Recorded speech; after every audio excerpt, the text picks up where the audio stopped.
Fake feminist Parvati. வேலை நடக்கணும்னா காலில் கூட விழுவேன், நினைச்சது நடக்கலன்னா கேவலமா பேசுவாங்க.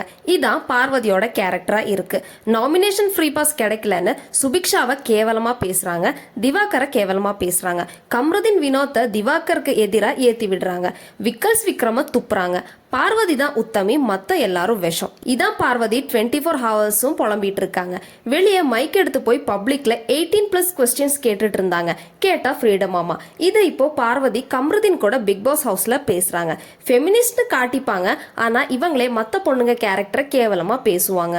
பிக் பாஸ் ஒரு கேம், அதுலயே இவ்வளோ சீப்பா பிஹேவ் பண்றாங்க. சர்வைவர் கேம் ஷோ பார்த்தவங்களுக்கு தெரியும் இதான் பார்வதி கேரக்டர்னு. கண்டென்ட் கொடுக்குறாங்கன்னு பார்வதிக்கு ஃபயர் விடாம பண்ற தப்ப கொஸ்டின் பண்ணுங்க. பிக் பாஸ் ஷோவை ஹெல்த்தியாவும் விளையாடலாம், ஆனா பார்வதி ரூல்ஸ் பிரேக் பண்ணுவேன், யாரையும் ஈக்குவலா ட்ரீட் பண்ண மாட்டேன், எல்லாரும் எனக்கு கீழே தானே கேவலமான ஒரு மைண்ட் செட் இருக்கிற கண்டஸ்டன்ட் தான் பார்வதி.